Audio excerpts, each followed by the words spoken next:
Hello everyone, आप सबका स्वागत है। आरआरबी एनटीपीसी 2019 का सीबीटी 2 का मैथ्स का सॉल्यूशन कर रहे हैं, जिसमें लेवल 6, लेवल 5 और लेवल 4 का सभी शिफ्ट का सॉल्यूशन कंप्लीट हो चुका है। अगर आप लोग इसका वीडियो नहीं देखे हैं तो प्लेलिस्ट में जाकर के वीडियो देख सकते हैं। और लेवल 3 का सॉल्यूशन अभी चल रहा है, जिसमें पिछले क्लास में 17 जून 2022 का दूसरा शिफ्ट का सॉल्यूशन किए थे।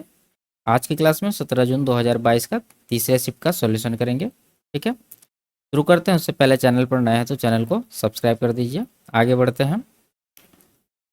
यह है, यदि x अनुपात y 3:4 है तो इसका मान क्या होगा। ठीक है, तो रेशियो ही निकालना, तो x और y का ये वैल्यू यहाँ पर रख देंगे। तो ये कितना हो जाएगा, देखिए x का 3 रखेंगे तो ये 21 बनेगा, 21 माइनस y का 4 रखेंगे तो 16। ठीक है, और अनुपात है 3x, यानी कि 3 3 9 हो जाएगा, प्लस 4 दूना 8 हो जाएगा। ये 21 में 16 घटाएंगे, 5:9 8 17, तो 5:17 इस सवाल का सही आंसर, ऑप्शन नंबर बी। आगे बढ़ते हैं। यदि ब्याज की दर 20% वार्षिक है और ब्याज की गणना अर्धवार्षिक चक्रवृद्धि आधार पर की जाती है, तो 4,000 की राशि पर 3/2 वर्षों में प्राप्त मिश्रधन कितना होगा। ठीक है, देखिए ब्याज का वार्षिक दर है 20%, तो अर्धवार्षिक दर इसका कितना होगा, 20 का आधा 10%। ठीक है, तो मिश्रधन पूछ रहा है तो हम लोग इसको क्या करेंगे, रेशियो से सॉल्व करेंगे। तो 10% का फ्रैक्शन कितना हो जाएगा, 1/10। तो यहाँ देखिए, एक छमाही में 10% का ब्याज मिल रहा है, तो 3/2 वर्ष कितना हुआ, 1.5 वर्ष हुआ, यानी 18 महीना। तो 18 महीना में 6 महीना का कितना अवधि होगा, 3 अवधि।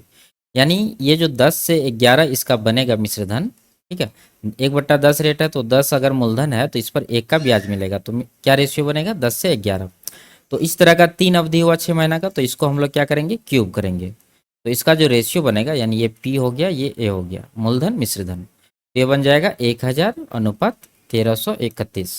ठीक है, अब यहाँ मूलधन है 4000 दिया हुआ, लेकिन यहाँ रेशियो में 1000 आया है, तो इसका कितना गुना है, 4000, ये है 4 गुना। तो हम लोग क्या करेंगे, 1331 का भी 4 गुना करेंगे। तो ये हो जाएगा कितना, 4 4 तिया 12 बचा 1, 13 चौके 52, 1 53, यानी 5324 इस सवाल का सही आंसर है। आगे बढ़ते हैं।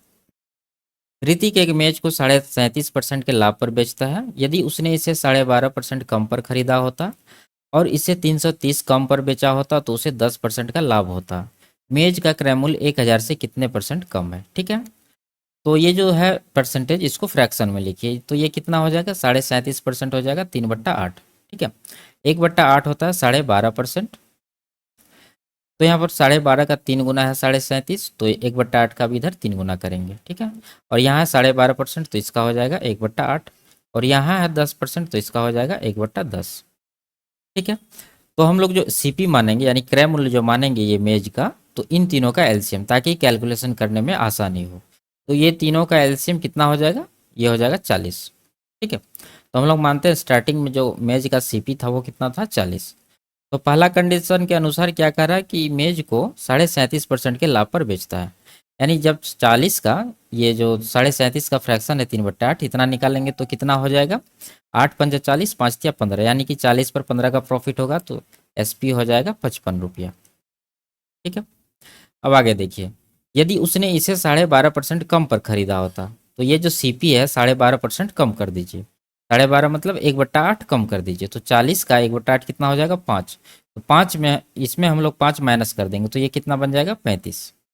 ठीक है, और इसे 330 कम पर बेचा होता तो उसे 10% का लाभ होता। ठीक है, तो ये देखिए दूसरा कंडीशन में इसका लाभ कितना है, 10%। तो 35 का 10% कितना हो जाएगा, 3.5, 3.5।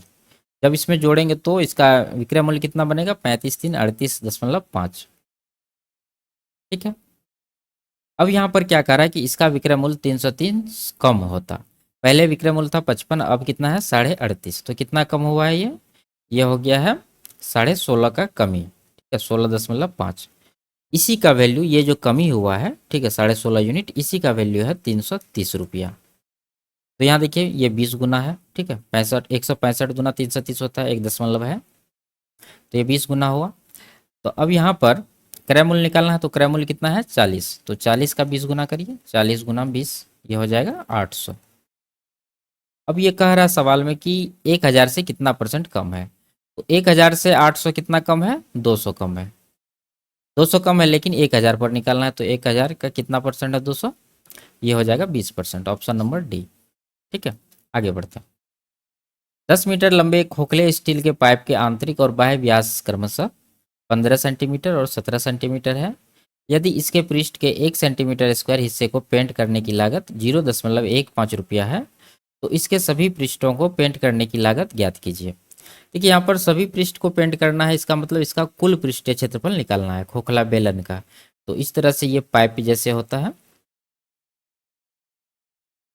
बीच में खोखला रहता है। तो इसका पृष्ठीय क्षेत्रफल, जब संपूर्ण पृष्ठीय क्षेत्रफल निकालेंगे तो क्या निकालना होगा, ये जो कर्व सरफेस एरिया है चारों तरफ गोलाकार, वो तो निकालना होगा, साथ में ये एरिया भी इसमें ऐड करना होगा। ठीक है, नीचे वाला भी और ऊपर वाला भी। और क्या करना होगा, ये जो बीच में बचा हुआ खोखला भाग है इसका भी एरिया निकालना होगा पूरा का। ठीक है, तो इसका संपूर्ण पृष्ठीय क्षेत्र यानी कि टोटल सरफेस एरिया का फॉर्मूला याद रखिए। जब खोखला पाइप हो कहीं पर भी तो क्या लिखेंगे हम लोग, 2 पाई इंटू कैपिटल आर यानी बाह्य त्रिज्या प्लस अंत त्रिज्या यानी कि छोटी r into r minus r plus h. ठीक है, ये फॉर्मूला याद रखना है, इसे डायरेक्ट हम लोग सॉल्व कर लेंगे। तो 2 है, पाई का मान 22/7 है, गुना आर प्लस आर यानी कि दोनों को जोड़ना है। तो यहाँ पर देखिए आंतरिक और बाह्य व्यास है 15 और 17, तो आंतरिक और बाह्य त्रिज्या कितना हो जाएगा, 15 का आधा 7.5 यानी और 17 का आधा 8.5। तो इन दोनों को जोड़ के देना, तो 8 7 15 1 16 हो गया इसका वैल्यू, गुना आर माइनस आर यानी कि दोनों का अंतर, तो दोनों का अंतर कितना हो जाएगा 1। ठीक है, 1 है प्लस एच देना है, एच यानी कि ऊंचाई कितना है, ये देखिए यही लंबाई जो है ऊंचाई है 10 मीटर है। 10 मीटर है तो इसको सेंटीमीटर में लिखेंगे क्योंकि यहाँ रेट भी सेंटीमीटर स्क्वायर में है और ये सब डाटा भी सेंटीमीटर में है। तो 10 मीटर बराबर हो जाएगा 1000 सेंटीमीटर। ठीक है, अब देखिए 2 × 22/7 गुना 16 गुना, इसको जोड़ेंगे तो ये हो जाएगा 1001। ठीक है, अब यहाँ पर कटाइए 7 से इसको, 7 1 का 7, 3 बचा, 7 चौके 28 और यहाँ पर 2 बचा, 7 या 21, 143 हुआ। अब ये हो गया, इसको जब गुना करेंगे तो ये आ गया टोटल सरफेस एरिया, कुल पृष्ठीय क्षेत्रफल। अब यहाँ पर रुपया में पूछ रहा है तो यहाँ पर देखिए 1 सेंटीमीटर स्क्वायर पेंट कराने की लागत कितना है, 0.15, तो इतना का लागत कितना हो जाएगा, इसको 0.15 से गुना करेंगे। ठीक है, अब लंबा चौड़ा गुना करना है तो हम लोग क्या करेंगे, यहाँ पर देखिए यहाँ 22 में 11 है, तो आंसर ये ऑप्शन चेक करते हैं 11 का मल्टीपल कौन सा है। तो यहाँ देखिए 0 सभी से हटा दीजिए, 8 6 14, 14 5 19 हुआ। ठीक है, इधर 0 1 1 2, 19 2 का अंतर आ रहा है 17, 17 11 से नहीं कट रहा तो ये आंसर नहीं होगा। आगे 8 0 5, 8 5 13 हुआ। ठीक है, इधर देखिए 0 1 1 2, तो 11 और 2 का 13 और 2 का अंतर कितना हो रहा है 11, तो 11 हो रहा है तो 11 से कट जाएगा, तो ऑप्शन नंबर बी इसका सही आंसर है। नहीं तो इसको गुना करके आंसर लिख सकते हैं। आगे बढ़ते हैं। 60 किलोमीटर की दूरी तय करने में अर्जुन रोहित से 2 घंटे अधिक लेता है। यदि अर्जुन अपनी चाल को दोगुना कर ले तो वह रोहित से 1 घंटा कम समय लेगा। अर्जुन की आरंभिक चाल ज्ञात कीजिए। ठीक है, अर्जुन का चाल निकालना है। तो यहाँ पर देखिए अर्जुन क्या किया इस कंडीशन में, यदि अर्जुन अपनी चाल को दोगुना कर लेता है यानी कि अर्जुन का स्पीड, ठीक है, दोगुना कर लिया यानी 1 से 2 हो गया, तो इसका टाइम क्या हो जाएगा, उल्टा हो जाएगा यानी कि 2 से 1 हो जाएगा। ठीक है, ये टाइम का रेशियो है। अब देखिए जो टाइम हो गया इसका 2 से 1, अब यहाँ देखिए क्या कर रहा है कि अर्जुन रोहित से 2 घंटा अधिक लेता है, लेकिन जब दो गुना कर देता है तो क्या करता है, वो रोहित से 1 घंटा कम लेता है। यानी कि कहने का मतलब है जब स्पीड ये दोगुना करेगा तो यहाँ टाइम का कितना अंतर हो जाएगा, 2 और 1 3 घंटा का अंतर हो जाएगा। ठीक है, लेकिन यहाँ अंतर देखिए रेशियो में 1 यूनिट का है, इसी 1 का वैल्यू ये 3 घंटा जो अंतर आया है उसके बराबर होगा। तो आरंभिक चाल पूछ रहा तो आरंभिक समय हम लोग निकाल लेते हैं, 2 यूनिट है तो 2 का वैल्यू कितना होगा, देखिए 1 का 3 है तो 2 का 6 घंटा हो जाएगा। ठीक है, और डिस्टेंस है इसका 60 किलोमीटर, तो चाल निकालना है। तो चाल क्या हो जाएगा, चाल हो जाएगा इसका निकाल लेते हैं 60/6। ठीक है, टाइम से डिवाइड कर देंगे तो ये आ जाएगा 10 किलोमीटर प्रति घंटा। ऑप्शन नंबर सी इसका सही आंसर है। आगे बढ़ते हैं। दिए गए आंकड़ों की माध्यिका ज्ञात कीजिए। ठीक है, तो माध्यिका निकालने के लिए इसको आरोही क्रम में लिखना होगा, तो लिख लेते हैं इसको। सबसे छोटी है 0.1, ठीक है। उसके बाद 0.9, उसके बाद है 1, उसके बाद 1.1, उसके बाद 2.3, उसके बाद क्या है 2.5, उसके बाद है 3.9, उसके बाद है 4.2, उसके बाद है 4.6, उसके बाद है 5। तो कितना हो गया 1 2 3 4 5 6 7 8 9 10, 1 2 3 4 5 6 7 8 9 10, टोटल 10 पद है। तो सम है यहाँ पर, तो बीच वाला दो पद का जो औसत होगा वही माध्य का होगा। तो बीच वाला दो पद कौन सा हो गया, चार। 10 पद है तो 4 इधर छांट दीजिए, 4 उधर, तो बीच वाला दो पद यहाँ पर बच जाएगा। तो इन दोनों को जोड़ेंगे तो कितना होगा 4.8, इसको 2 से डिवाइड करेंगे तो ये आएगा 2.4, ऑप्शन नंबर ए। आगे बढ़ते हैं। किसी छात्र समूह में लड़कियों की संख्या लड़कों की संख्या की 3/4 है, ठीक है। देखिए बॉयज़ है और गर्ल्स, क्या कर रहा है, लड़कियों की संख्या जो है लड़कों की संख्या की 3/4, तो 3/4 मतलब 3/4। अगर लड़कों की संख्या 4 यूनिट मानेंगे, ठीक है, तो लड़कियां कितना हो जाएगा 3, 4 का 3/4 3 होगा। यदि लड़कियों की संख्या का 2/3 भाग और लड़कों की संख्या का आधा भाग आम का रस पसंद करता है, तो लड़कियों और लड़कों की कुल संख्या का कितना भाग आम का रस पसंद करता है, ठीक है। तो लड़कियों की संख्या का 2/3 भाग पसंद करता है, तो लड़कियां कितना है 3, तो 3 का 2/3 कितना होगा, 3 का 2/3 हो जाएगा 2, ठीक है। और इसका आधा कह रहा है तो 4 का आधा कितना हो जाएगा 2, तो कुल आम का रस पसंद करने वाला कितना हो गया 2 और 2 4। अब इसको कह रहा है कि कुल भाग का कुल का कितना हिस्सा है ये, तो कुल कितना हो रहा है 4 और 3 7 यूनिट, तो 4 हिस्सा है टोटल 7 का, तो 4/7 इसका आंसर होगा। आगे बढ़ते हैं। 320 रुपया प्रति हेक्टेयर की दर से किसी वर्गाकार खेत की जुताई की लागत 2880 रुपया है, तो इसका क्षेत्रफल ज्ञात कीजिए। 1 हेक्टेयर बराबर कह रहा है 10,000 स्क्वायर मीटर लेने के लिए, ठीक है। तो देखिए टोटल ये जो रेट है 320 है और लागत टोटल इतना, तो एरिया निकालने के लिए हम लोग क्या करेंगे, टोटल लागत यानी 2880 को ये प्रति हेक्टेयर जो रेट है 320 इससे डिवाइड करेंगे। ये कितना आ जाएगा, ये हो जाएगा 32 से कटाइए, 9 दूना 18 यानी 9 बार में जाएगा। तो एरिया आ गया 9 हेक्टेयर, हेक्टेयर में निकला है। अब यहाँ स्क्वायर मीटर में पूछ रहा है, तो 1 हेक्टेयर बराबर होता है 10,000, तो टोटल कितना हो जाएगा 9 गुना 10,000, यानी कि 90,000 इसका सही आंसर है। आगे बढ़ते हैं। 3680 रुपया की राशि 12.5% वार्षिक साधारण ब्याज की दर पर 6 वर्षों के लिए निवेश की जाती है। परिपक्वता पर प्राप्त होने वाला मिश्रधन ज्ञात कीजिए, ठीक है। तो साधारण ब्याज है तो कितना रेट हो जाएगा टोटल 12.5 गुना 6 करेंगे तो 12 6 के 72, 3 75%, इसका फ्रैक्शन हो जाएगा 3/4, तो टोटल मूलधन है 3680। मिश्रधन निकालना है, जब ये 3/4 निकाल देंगे हम लोग तो ब्याज निकल जाएगा। तो मिश्रधन निकालने के लिए कितना निकालना होगा, देखिए 4/3 का ब्याज मिल रहा है तो मिश्रधन कितना बनेगा 7/4, तो मूलधन का 7/4 हम लोग निकाल देंगे। 4 से इसको कटाते हैं, 4 9 36, 920 आया, तो ये कितना हो जाएगा 963 और 140, 64 140 इसका सही आंसर है। आगे बढ़ते हैं। आई जे के एक समद्विबाहु त्रिभुज है, ठीक है, एक समद्विबाहु त्रिभुज यहाँ पर बना लेते हैं। आई जे बराबर आई के, तो यह आई जे के, ठीक है, ये दोनों भुजा बराबर है। जे आई के 60 डिग्री है, जे आई के ये कौन है 60 डिग्री, तो आई जे का माप 120 डिग्री से कितने प्रतिशत कम होगा।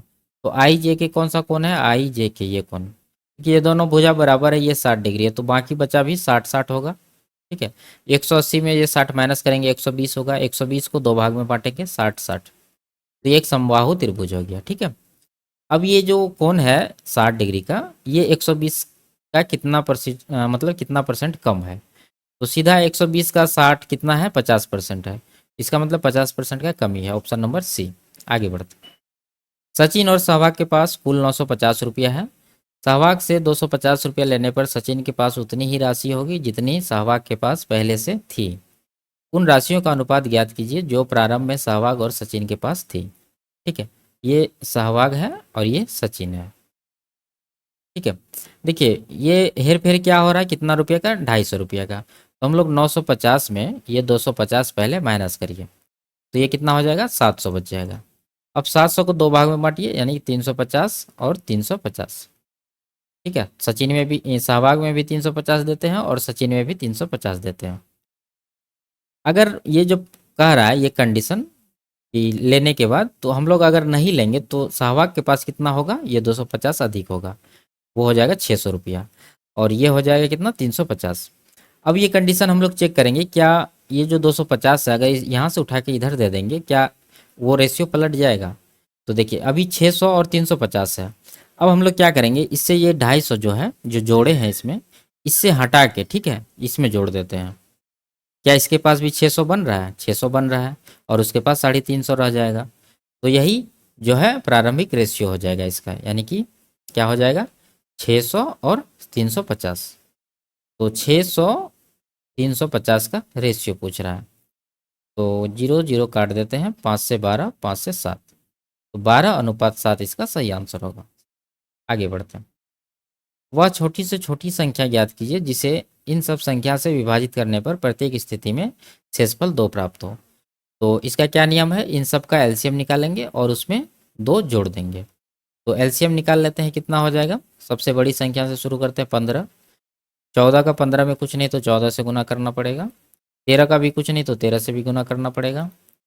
उसके बाद 12 का क्या है, इसमें देखिए 3 इसमें है, 2 इसमें है, तो 3 दूना 6 हो गया, बचा 2, 2 इससे गुना कर देंगे। 11 का कुछ नहीं तो 11 से पूरा गुना करना पड़ेगा। ठीक है, अब बात है इसको गुना करना, तो कैसे करेंगे हम लोग, देखिए 11 है, 13 है, और 14 में क्या है 7। ठीक है, इसको 2 गुना 7 लिख देते हैं। तो 7 और 11 और 13 का गुणनफल कितना होता है, 1001। ये बात याद रहनी चाहिए। तो इसके अलावा अब क्या बचा हमारे पास, 15 बचा, 2 बचा और 2 बचा, यानी 2 दूना 4, 15 गुना 15 गुना 4 करेंगे तो 60 होगा। और इन तीनों का गुणनफल तो 1001 हो गया, 1001। अब इसको गुना करना बिल्कुल आसान है। ये कितना हो जाएगा, ये हो जाएगा 60,000। ठीक है 60, ये आ गया एलसीएम। अब इसमें शेषफल भी प्राप्त करना है 2, तो 2 हम लोग इसमें जोड़ देंगे, तो कितना हो जाएगा 60,062, ऑप्शन नंबर डी। आगे बढ़ते हैं। निम्न व्यंजक को सरल कीजिए, इसको सॉल्व करना है। ठीक है, सिंपल सा है। 35 गुना में इतना है, इसको सॉल्व करिए पहले। ठीक है, तो ये कितना आ जाएगा, देखिए यहाँ से इसको हटा के नीचे कर देते हैं, भागे करना है 1.5625। ऊपर 3 अंक पहले है, नीचे 4 अंक पहले है।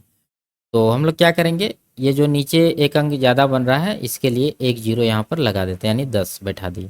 इसको कटा देंगे, ये कट जाएगा 25 बार में।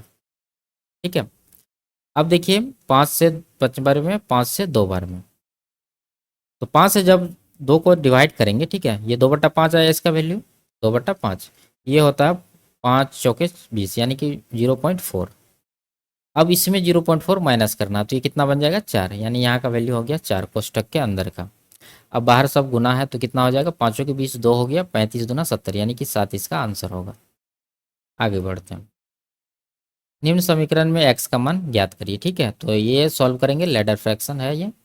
तो 1/5 है, इसको इस तरह से लिखिए 1 5। उसके बाद कितना यहाँ पर पूर्णांक में है 1 1 1, यानी कि टोटल 3। तो यहाँ पर 3 स्टेप हम लोग आगे जाएंगे, पहला दूसरा तीसरा। अब इसमें क्या करना है, इसको देखिए ये एक है, हमेशा एक है, सब में एक है, तो क्या करेंगे सिर्फ पिछला पद जोड़ के आगे देते जाएंगे। तो 1 है 5 है 6 हो जाएगा, 6 में फिर 5 जोड़िए 11 हो जाएगा, 11 में 5 जोड़िए 16 हो जाएगा, 11 में 6 जोड़िए, ठीक है 17 हो जाएगा ये। अब यहाँ पर जो इसका वैल्यू होगा वो क्या होगा, 17 को ऊपर रखेंगे और 11 को नीचे, यानी ये हो गया 17/11। अब इसको डिवाइड करना है इससे, 11 क्या 11 6, 17/11 से। 17/11 को 17/11 से ही डिवाइड करना है, तो ये कितना हो जाएगा 1 हो जाएगा। ठीक है, यानी इसका वैल्यू हो गया 1 बराबर 1 x/2। तो x का वैल्यू कितना आ जाएगा यहाँ से 2। ऑप्शन नंबर ए इसका आंसर होगा। अगला सवाल देखते हैं। आविक 8 मीटर प्रति सेकंड की चाल से दौड़ता है। यदि वह उसी चाल से दौड़ना जारी रखता है तो आविक 24 मिनट में कितने किलोमीटर की दूरी तय करेगा। देखिए इसका 8 मीटर प्रति सेकंड चाल है, ठीक है, लेकिन यहाँ समय कितना है 24 मिनट। तो 24 मिनट को सेकंड में बदलेंगे तो 60 से गुना करना पड़ेगा। ये जो डिस्टेंस आएगा ये हो जाएगा मीटर में, लेकिन आंसर पूछ रहा है किलोमीटर में, तो इसको फिर से 1000 से डिवाइड भी करना पड़ेगा। तो यहाँ से कटाइए, 0 0 काट दीजिए, 4 से 2 बार में, 4 से 25 बार में। ठीक है, तो यहाँ पर कितना हो जाएगा, 24 दूना 48 और 6, तो 48 तिया 144 दूना 288 हो गया ऊपर, और नीचे हो जाएगा 25। तो 25 से इसको डिवाइड कर दीजिए। 25 से कम 25 बचा 3, 25 से कम 25 बचा 13, 25 पंचे 125, 25 दूना 50, ठीक है। तो 11.25 आएगा इसका आंसर। आगे बढ़ते हैं। एक गणित प्रश्नोत्तरी में कक्षा 10 के 64 विद्यार्थी भाग लेते हैं। यदि लड़कियों की संख्या लड़कों की संख्या से 16 अधिक है तो प्रश्नोत्तरी में भाग लेने वाले लड़कों की संख्या और विद्यार्थियों की कुल संख्या का अनुपात ज्ञात कीजिए। ठीक है, तो देखिए अनुपात निकालना है, तो हम लोग क्या करेंगे, यहाँ देखिए क्या कर रहे हैं, लड़कियों की संख्या जो है लड़कों की संख्या से 16 अधिक है। ये जो अधिक है पहले 64 है टोटल, इसमें 16 जो अधिक है वो माइनस करिए तो कितना बचेगा, 48 बच जाएगा। अब 48 को बराबर भाग में बांटिए, एक हो जाएगा लड़का का, एक हो जाएगा लड़की का, तो कितना आ जाएगा 24 और 24। अब जिसका अधिक है उसमें 16 बैठा देंगे, तो लड़कियों की संख्या लड़कों से 16 अधिक है, तो लड़कियां में 16 जोड़ दीजिए जो घटाए थे पहले, तो ये कितना हो जाएगा, ये हो जाएगा 40, ठीक है, और ये हो जाएगा 24। तो इन दोनों का रेशियो पूछ रहा है तो दोनों को 3 से कटा दीजिए, 3 नहीं 8 से, ठीक है, 8 तिया 24, 8 पंचे 40, यानी 3:5 इसका सही आंसर होगा। इन दोनों को कटा के रेशियो निकाले हैं। आगे बढ़ते हैं। इसको सॉल्व करना है, ठीक है। तो देखिए यहाँ पर है मिडिल कोष्टक और ये अलग है, तो इसको सॉल्व करते हैं पहले।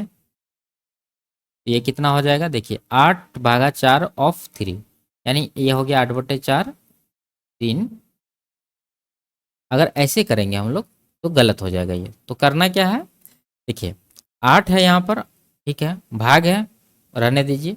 ये जो ऑफ के साथ है इसका पहले कर लेंगे हम लोग, तो 4 तिया 12, तो 12 नीचे आ जाएगा, इसको कटाते हैं, 4 दूना 8, 4 तिया 12, तो ये 2/3 आया। अब इसका देखिए यहाँ पर कितना हो रहा है, ये है 6 - 9, तो -3 हुआ, -3 हो गया इसका वैल्यू, -3 से इसको डिवाइड करेंगे, ठीक है, तो ये बचेगा -2। अब यहाँ पर दोनों को गुना करिए, 5 दूना 10, -10 हुआ, और यहाँ पर +13 है, तो -10 + 13 बराबर कितना हो जाएगा, +3, ठीक है। अब आगे देखिए, अब +3 है, जैसे कोष्टक हटाएंगे तो ये ऑफ के साथ कनेक्ट हो जाएगा, यानी कि पहले 6 गुना 3 करना है, तब जाके 12 को डिवाइड करना, तो ये कितना हो जाएगा, 12/6 तिया 18, ठीक है।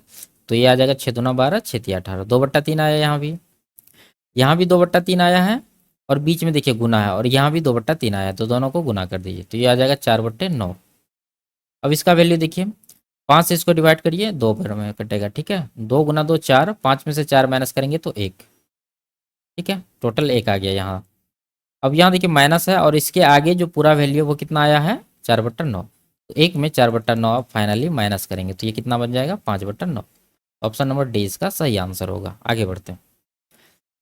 संख्या ये सब है को आरोही क्रम में व्यवस्थित किया गया है, यदि इनके माध्य और माध्यिका बराबर है तो एक्स का मान ज्ञात कीजिए। ठीक है, आरोही क्रम में है, इसको कुछ नहीं करना है। तो टोटल कितना पद है, 1 2 3 4 5 6 7, 7 पद है, तो बीच वाला पद इसका माध्यिका होगा, यानी ये बीच वाला है एक्स, तो माध्यिका हो गया कितना, एक्स।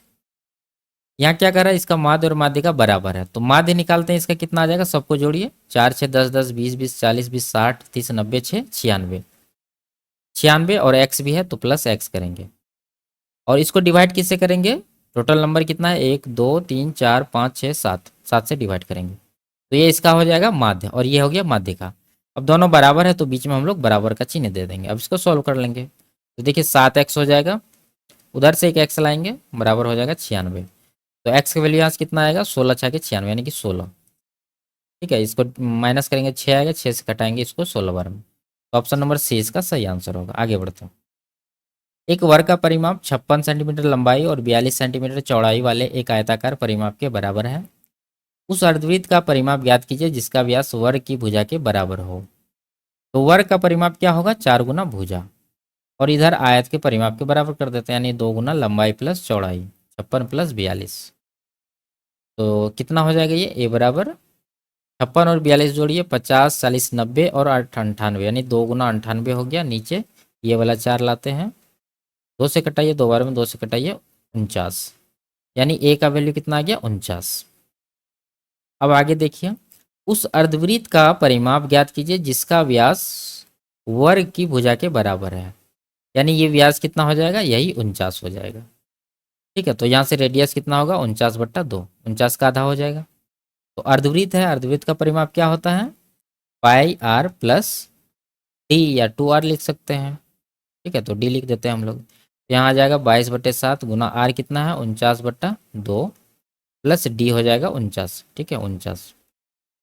तो यहाँ से कटा दीजिए, 2 से 11 बार में, 7 से 7 बार में, ये आएगा 77 प्लस 49, यानी 7×4 = 11, 110 और 16, 126 इसका सही आंसर होगा, ऑप्शन नंबर ए। आगे बढ़ते हैं।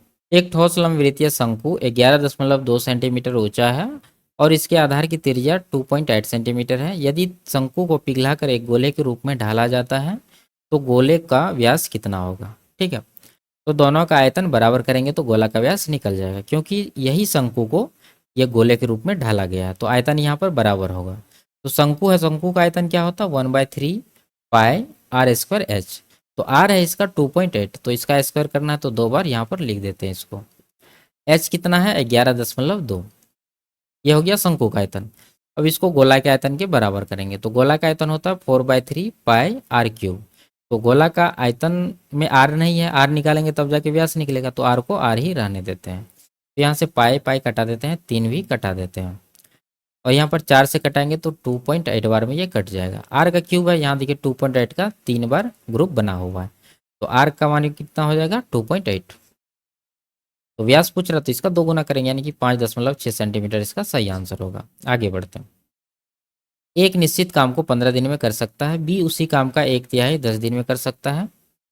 देखिए, ए कर सकता है 15 दिन में और बी कर सकता है 1/3 10 दिन में, तो पूरा काम 30 दिन में करेगा। ठीक है, उसके बाद पहले कार्य का इसका कार्य क्षमता निकाल लेते हैं, तो एलसीएम आ जाएगा 30, 15 दूना 30, 30 एका 30। ठीक है, अब कह रहा है कि ए और बी एक साथ 6 दिन तक काम करते हैं और फिर ए काम छोड़कर चला जाता है। तो ए प्लस बी जो है 6 दिन में कितना काम कर लेगा, 6 गुना इसका एफिशिएंसी टोटल कितना होगा, 2 1 3, तो ये हो जाएगा 18। अब टोटल काम 30 है, इसमें जो 18 हो चुका है ये माइनस कर दीजिए, तो बचेगा 12 यूनिट। अब ए छोड़कर चला गया और कौन किया है, बी शेष काम सी के साथ मिलकर 8 दिन में पूरा करता है। तो मूल काम को ए और सी मिलकर कितने दिन में पूरा कर सकते हैं। तो यहाँ पर जो सबसे ज़रूरी बात है वो है सी का कार्य क्षमता निकालना। तो यहाँ देखिए, बी जो है सी के साथ मिलकर 8 दिन तक काम किया है, तो इसमें हम लोग बी कितना काम किया है ये पता कर सकते हैं। तो बी कितना काम किया होगा, बी का एफिशिएंसी है 1 यूनिट। ठीक है, टोटल 8 दिन काम किया है तो 8 यूनिट ये काम कर चुका है, तो 8 इसमें हम लोग माइनस करेंगे तो बचेगा कितना, 4 यूनिट। तो कहने का मतलब यहाँ पर है कि ये जो 4 यूनिट काम बच गया है यही सी के द्वारा किया गया होगा। ठीक है, लेकिन ये टाइम कितना लिया है सी, 8 दिन, तो सी का एफिशिएंसी कितना हो जाएगा, टोटल काम किया है सी 4 यूनिट, टाइम लिया है 8 दिन का, तो डिवाइड करेंगे तो 0.5 इसका एफिशिएंसी आएगा। अगर हम मूल काम को ए और सी मिलकर कितने समय में पूरा कर सकते थे, तो मूल काम कितना था 30, तो 30 यूनिट काम को ए और सी, ए का है 2 और सी का निकला है 2.5, तो दोनों को जोड़िए तो हो जाएगा 2.5। तो कितना टाइम लगेगा, डिवाइड करते हैं इसको, आ जाएगा 12 दिन, तो 12 दिन इसका सही आंसर होगा। अगला सवाल देखते हैं। यदि ये है और इसका मान क्या होगा। देखिए, दोनों में जो संख्या है वो सेम ही है, सिर्फ दशमलव का इधर उधर है। तो हम लोग क्या करेंगे, पहले इसको दशमलव देखते हैं कि क्या इसमें, यहाँ डिवाइड करना, ऊपर में एक अंक के पहले है तो नीचे क्या आ जाएगा, एक पर एक जीरो आएगा, और नीचे जो ये जाएगा डिवाइड करना तो नीचे ये रहेगा, तो इसमें 3 अंक के पहले दशमलव है तो ऊपर कितना आना चाहिए, एक पर 3 जीरो आना चाहिए। ठीक है, तो यहाँ से अगर 0 0 कटाएंगे तो आएगा कितना, 100।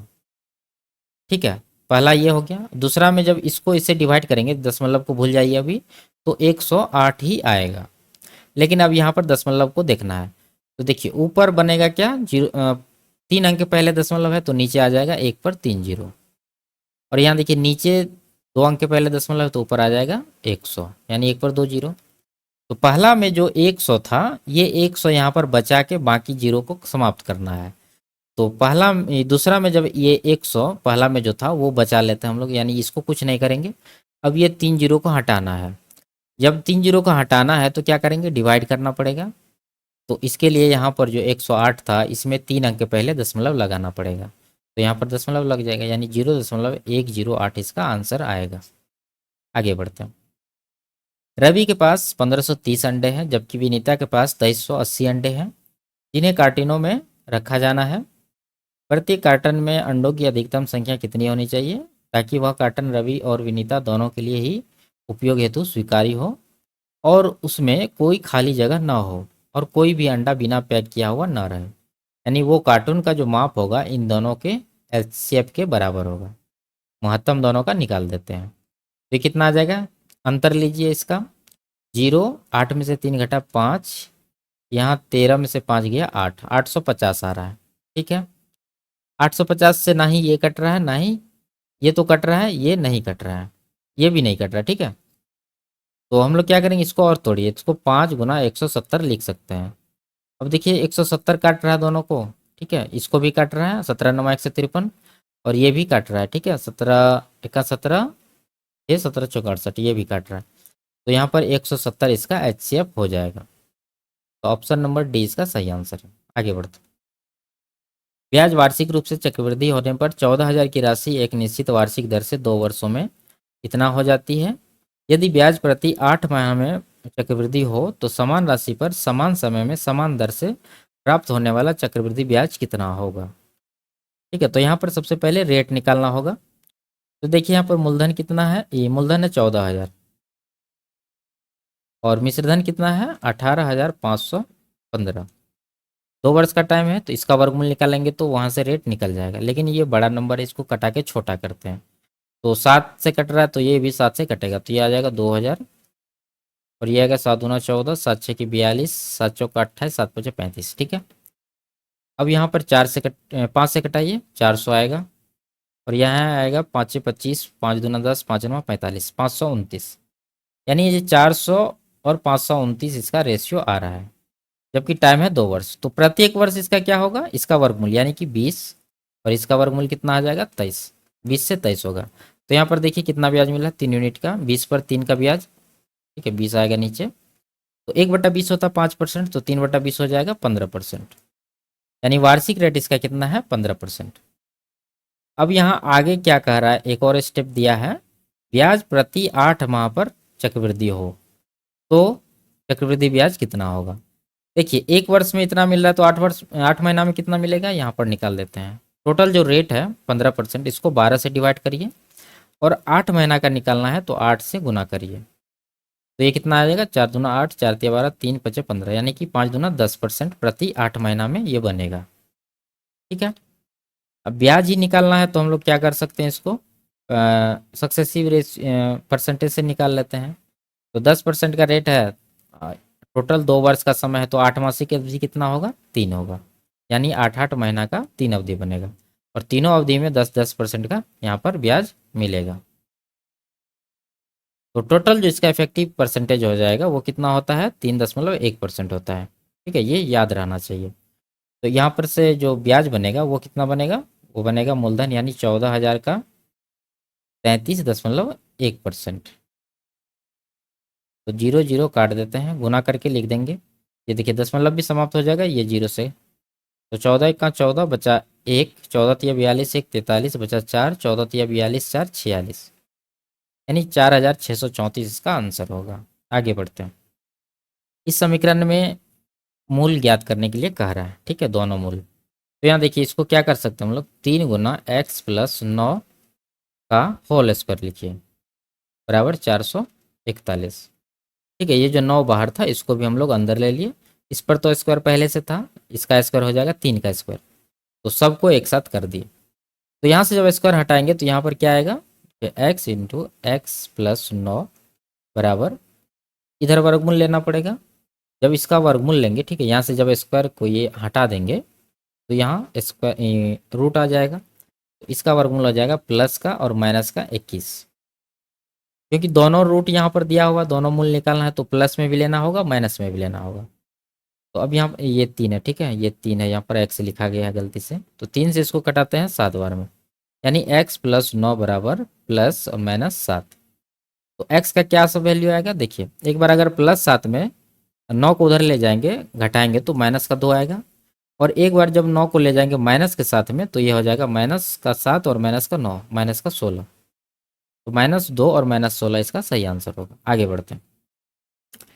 ये सवाल इंग्लिश में ही था तो इसको इंग्लिश में सॉल्व करते हैं। देखिए क्या करा है, the income of A is 25% less than the income of B whose income is 40% more than that of C. The income of C is 20% less than that of D. By what percentage is income of A more than the income of C? Hindi में इसको बताते हैं। चार लोग हैं A B C D। सबसे पहले यहाँ पर आइए, यहाँ कह रहा है कि the income of C is 20% less than D, यानी D के इनकम से 20% कम है C का इनकम। तो इनकम D का इनकम मान लेते हैं 100 है, तो सी का कितना होगा, यानी 100 से 20% कम 80 हो जाएगा। अब आगे देखिए, यहाँ कह रहा है कि B whose income is 40% more than that of C, यानी सी की इनकम से 40% अधिक है बी का इनकम।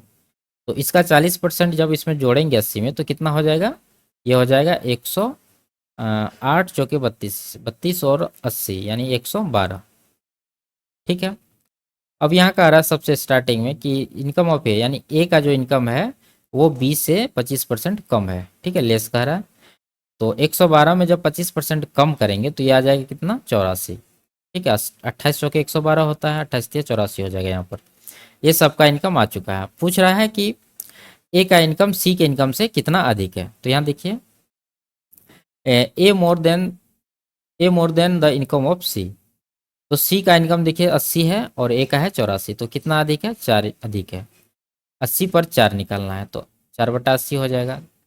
तो 4 से कटाएंगे 20 बार में तो ये आ जाएगा 1/20। ये हो जाएगा कितना, 5%। ऑप्शन नंबर 20 का सही आंसर है। आगे बढ़ते हैं। वह बड़ी से बड़ी संख्या ज्ञात कीजिए जो इन सब को पूर्णतः विभाजित करेगी। तो यहाँ पर आंसर बहुत छोटा छोटा है, तो इसका जो आंसर होगा इन सब का क्या होगा, HCF होगा। तो ऑप्शन में जो सबसे बड़ी संख्या इन तीनों को काट देगी वही आंसर होगा। तो सबसे बड़ी है 12, क्या 12 इन सबको काट रही है क्या? देखिए 12 में 3 है, 3 से ये कट, अच्छा 3 9 5 14, 14 हो रहा है, 3 से नहीं कट रहा है तो ये ऑप्शन नहीं होगा। उसके बाद बचा 8, 8 से ये कट रहा है क्या, 8 6 के 48, 5 8 से 56, ये कट रहा है, ये भी कट रहा है और ये भी कट रहा है। तो 8 इसका सही आंसर होगा। आगे बढ़ते हैं। यदि 5 अंकों की संख्या ये है, 11 और 21 से विभाज्य है तो 7x - 5y का मान क्या होगा। ठीक है, ये सवाल बहुत ही टेक्निकल है, इसको ध्यान से समझिए। देखिए जो संख्या 11 और 21 से कट रहा है तो इसका मतलब ये इन दोनों का गुणनफल 11 गुना 21 से भी कटेगा। जब इन दोनों को गुना करेंगे तो कितना आएगा, 21 1 21 बचा 2, 21 21 1 21 2 23, 231 आ रहा है। और यहाँ से x और y का मान निकालना है, तो हम लोग निकालते हैं। कैसे निकालेंगे, देखिए 505 है, उसके बाद एक्स वाई है। ठीक है, तो हम लोग एक्स वाई का यहाँ पर मैक्सिमम वैल्यू रखते हैं, वो क्या हो जाएगा, 9 और 9। अब देखिए यहाँ पर 231 से अब इसको डिवाइड करिए, जैसे कर रहे हैं ऐसे करते जाइए, आंसर निकल जाएगा। तो 2 बार में पहले लगेगा तो ये हो जाएगा कितना, 462 बचेगा 3, यहाँ पर कितना बचेगा, 10 में से 6 घटेगा 4, 43 हो गया। अब यहाँ से 9 नीचे आइए, तो यहाँ से अब क्या लगेगा, एक बार में लगेगा 231, ये आया 8, ये आया 0 2, 208 हुआ। फिर से 9 नीचे लाइए, अब यहाँ पर ये कितना बार में लगेगा, ये 9 दूना 18, 9 बार में लगेगा, 9 1 का 9, बचा कुछ नहीं बचा, 9 तिया 27 बचा 2, 9 दूना 18 2 20। इसको माइनस करिए तो कितना आएगा, 0 1 10 आ रहा है शेषफल। ठीक है, जब इस संख्या से इस संख्या को यानी कि 5, ये जो 505 है और 99 यानी 50,599 को जब इस संख्या से डिविजिबल बनाना है तो ये जो शेषफल आया है ये माइनस करेंगे। ठीक है, तो हम लोग माइनस कर देते हैं। यहाँ पर क्या आएगा, 9, 9 में से गया 8, 505, ये संख्या निकल के आएगा। तो यहाँ से x और y का वैल्यू क्या होगा, 8 हो जाएगा x और 9 हो जाएगा y। ठीक है, अब ये वैल्यू निकालना है तो ये कितना हो जाएगा, 7x का मान 8 तो ये 56 हो जाएगा, -5y, y का मान 9 है तो 9 बचे 45, तो 56 - 45 ये आ जाएगा 11। ऑप्शन नंबर ए इसका सही आंसर है। इस तरह के सवाल को हमेशा इसी तरह से सॉल्व करेंगे। आगे बढ़ते हैं। एक लंबवृत्त या बेलन का आयतन इतना है और त्रिज्या 16 सेंटीमीटर है। तो बेलन का वक्र पृष्ठ क्षेत्रफल ज्ञात कीजिए। ठीक है, तो वक्र पृष्ठ क्षेत्रफल होता है 2 पाई आर एच। तो आर है, एच नहीं है, तो एच निकालेंगे आयतन से। तो बेलन का आयतन होता है पाई आर स्क्वायर एच। तो आर है 16, 16 का स्क्वायर यानी 16 गुना 16 गुना एच बराबर 1792 पाई। तो यहाँ से पाई पाई कट जाएगा और 16 से कटा दीजिए इसको, 16 का 16, 16 का 16, 16 दूना 32, 16 से इसको कटाएंगे 7 बार में। तो एच यहाँ से आ गया कितना, 7। ठीक है, अब वक्र पृष्ठ क्षेत्रफल यहाँ से निकालते हैं 2 पाई आर एच। 2 पाई का मान पाई, आर का वैल्यू है 16, एच आया है 7। 16 सतह 112 दूना 224 पाई इसका आंसर होगा, ऑप्शन नंबर ए। ठीक है, अगला सवाल देखते हैं। किसी वस्तु को 222 में बेचने पर व्यक्ति को 48 रुपए की हानि होती है। इस समय व्यवहार में हुई हानि का प्रतिशत ज्ञात कीजिए। ठीक है, तो हानि का परसेंटेज निकालना है। तो यहाँ पर कुछ अगर नहीं दिया रहे तो हमेशा क्रय मूल्य पर ही निकालेंगे। अगर स्पेशली दिया रहता है कि विक्रय मूल्य पर हानि निकालिए तो हानि निकालते विक्रय मूल्य पर। तो यहाँ देखिए, यहाँ पर एसपी कितना यानी सेलिंग प्राइस है 222 और लॉस है यहाँ पर कितना 48 का। तो इसका कॉस्ट प्राइस कितना रहा होगा, देखिए इतना में बेचने पर इतना का नुकसान होगा, तो कॉस्ट प्राइस हो जाएगा 222 प्लस 48। तो जोड़ेंगे तो 220 40 60 10 70, 270 आएगा। तो हानि है 48 और 270 पर इसका परसेंटेज निकालना है। तो ये कितना आ जाएगा, 0 0 कटा दीजिए, 9 3 से 9 बार में, 3 से 16 बार में, तो यह 160/9। जब इसको बदलेंगे तो कितना आएगा, 17 नंबर 53, 153 7 160। तो ऑप्शन नंबर सी इसका आंसर होगा। आगे बढ़ते हैं। अनमोल एक काम को 25 दिन में पूरा कर सकता है। गरिमा के साथ मिलकर उसी काम को 15 दिन में पूरा कर सकता है। ठीक है, देखिए अनमोल 25 दिन में कर सकता है और अनमोल प्लस गरिमा मिलकर इसको कितना दिन में कर सकता है, यहाँ पर देखिए 15 दिन में। ठीक है, जबकि अनमोल और असीमा एक साथ काम करते हुए उसी काम को 20 दिन में कर सकता है। अनमोल है प्लस असीमा, ये दोनों मिलकर इसको 20 दिन में कर सकता है। तो यहाँ से टोटल कार्य निकालते हैं, इन दोनों तीनों का एलसीएम आ जाएगा कितना, 150 नहीं होगा, 300 हो जाएगा। ठीक है, 300 है। तो इसका आ जाएगा 25 1 25, 25 दूना 50 यानी 12, इसका आएगा 20, इसका आएगा 15 दूना 30 यानी 15। ठीक है, अब यहाँ कह रहा है कि गरिमा और असीमा एक साथ काम करते हुए कितने दिन में काम कर सकता है। तो गरिमा और असीमा का निकालेंगे, तो इन दोनों में है, इसमें गरिमा है, इसमें असीमा है। तो अनमोल का देखिए 12 है, अनमोल इसमें भी है। तो जब 20 में 12 माइनस कर देंगे तो यहाँ से गरिमा का आ जाएगा। तो गरिमा का कितना होएगा, यहीं पर कर देते हैं। गरिमा का आ जाएगा 20 माइनस 12 8 यूनिट। और असीमा का कितना आएगा, इसमें अनमोल है, अनमोल का माइनस करिए, 15 में 12 जब माइनस करेंगे तो कितना आएगा, 3 यूनिट। अब इन दोनों मिलकर कितना दिन में काम करेगा, तो 8 और 3 11 से इसको डिवाइड करेंगे। तो 300/11 आंसर दिया हुआ ऑप्शन नंबर बी। आगे बढ़ते हैं। एक समचतुर्भुज का क्षेत्रफल ज्ञात कीजिए जिसके विकर्णों की लंबाई 48 मीटर और 64 मीटर है। तो विकर्ण के साथ इसका क्षेत्रफल कैसे निकलता है, 1/2 गुना D1 D2। तो 1/2 गुना 48 गुना 64 करेंगे, तो 2 से कटाएंगे इसको, 24 बार में कटेगा। अब यहाँ पर देखिए गुना करना है, 24 चौके 96 बचा 9, 24 छके 144 9 153, 1536 इसका आंसर होगा। आगे बढ़ता है। एक्स एक निश्चित कार्य को 84 दिन में कर सकता है। ठीक है, और वाई एक्स से 50% कम कार्यकुशल है। यहाँ से देखिए इफिशियंसी यहाँ से निकल जाएगा, एक्स है और वाई है। वाई जो है एक्स से 50% कम कुशल है। तो अगर एक्स 2 होगा तो वाई कितना होगा, 50% कम यानी आधा, 1 होगा। ये इफिशियंसी का रेशियो है। यहाँ से टाइम का रेशियो हम लोग निकाल लेते हैं, इसका उल्टा हो जाएगा 1:2। जबकि जेड उसी कार्य को करने में 28 दिन का समय लेता है। तो यहाँ से पहले हम लोग निकाल लेते हैं कि एक्स जो है 84 दिन में करता है, जबकि एक्स 1 यूनिट, इसका टाइम है कितना, 1 यूनिट, तो इसका वैल्यू है 84 दिन। तो वाई का कितना होगा, इसका 2 यूनिट है, तो 1 का 84 तो 2 का कितना, 84 दूना 168 यूनिट, 168 दिन हो जाएगा। और जेड का सवाल में दिया हुआ 28 दिन, कार्य को पूरा करने के लिए वाई ने कार्य शुरू किया, 3 दिन बाद एक्स उसके साथ शामिल हो गया। जेड शुरुआत से 7 दिन के बाद उसके साथ शामिल हुआ। जेड ने कार्य को पूरा करने के लिए कितने दिन तक कार्य किया। देखिए यहाँ से टोटल वर्क भी निकालना होगा। ठीक है, टोटल वर्क कितना हो जाएगा, चाहे इधर से कर लीजिए चाहे इधर से, बराबर होगा 84 गुना 168, 168 गुना 168। तो यहाँ से टोटल वर्क हो गया 168। ठीक है, यहाँ से क्यों निकाले हैं, देखिए एक्स का एफिशिएंसी है 2 और टोटल कार्य करने में एक्स लेता है 84 दिन, तो 84 गुना 2 करेंगे तो टोटल वर्क हो जाएगा 168। अब इसमें एक्स और वाई का दोनों का एफिशिएंसी निकला हुआ है यहाँ पर। ठीक है, 2 और 1, जेड का निकालना है। तो जेड का एफिशिएंसी कैसे निकलेगा, जेड का एफिशिएंसी देखिए जेड कर रहा है 28 दिन में। ठीक है, और टोटल वर्क कितना आया है 168, तो 168 को 28 से डिवाइड करिए, तो 28 या 84 दुना 168 यानी 6 यूनिट आ जाएगा इसका। कार्य को पूरा करने के लिए वाई ने कार्य शुरू किया, 3 दिन बाद एक्स उसके साथ शामिल हो गया। जेड शुरुआत से 7 दिन बाद उसके साथ शामिल हुआ। तो 7 दिन बाद जेड शामिल हुआ, तो 7 दिन तक कौन क्या है, वाई और एक्स क्या है।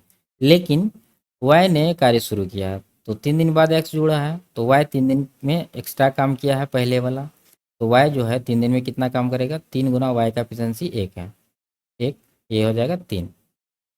अब देखिए 3 दिन हो गया, 7 दिन तक जाना है, तो 4 दिन और बचा है। 4 दिन एक्स वाई दोनों साथ में कर रहा है, तो 4 दिन में कितना काम होगा दोनों का, 2, 1, 3 यूनिट से गुना करेंगे तो ये आ जाएगा 12, 15 हो गया। अब 168 में ये जो काम हो चुका है 7 दिन से पहले, ये घटा दीजिए, क्योंकि 7 दिन के बाद अब तीनों साथ साथ काम करेगा। 168 में यहाँ पर लिखते हैं 168 माइनस 12 3 15, तो ये कितना आ जाएगा 153। ये काम अभी शेष है। अब यहाँ से काम तीनों कर रहा है, जेड भी शामिल हो गया है, तो एक्स वाई जेड तीनों का एफिशिएंसी कितना होगा, देखिए एक्स का 2 है, वाई का 1 है, 2 1 3 हो गया, और जेड का 6 है, 3 6 9, 9 से इसको डिवाइड करिए, करेंगे तो कितना आएगा 17 दिन। तो ऑप्शन नंबर सी इसका सही आंसर होगा। आगे बढ़ते हैं। कह रहा है क्या, यदि कुल व्यय 32,700 था तो सजावट और डीजे पर कुल व्यय कितना था। तो देखिए यहाँ पर सजावट नीला हिस्सा, ठीक है, ये 19%, और डीजे क्या है, हरा हिस्सा डीजे पर, तो हरा है 6%, तो 19 6 25, 25% यानी 1/4। टोटल खर्च है 32,700, तो इसका निकाल देते हैं हम लोग 1/4, 32,700 का 1/4, तो 4 8 32, 4 1 4, 4 7 28, 4 5 20, 8,175 इसका सही आंसर होगा। ठीक है, आगे बढ़ते। ये लास्ट सवाल था। वीडियो आपको कैसी लगी कमेंट में ज़रूर बताइए। अच्छी लगी तो वीडियो को लाइक, चैनल को सब्सक्राइब जरूर कर दीजिए। फिर मिलते हैं अगले क्लास में, तब तक के लिए बाय बाय, टेक केयर।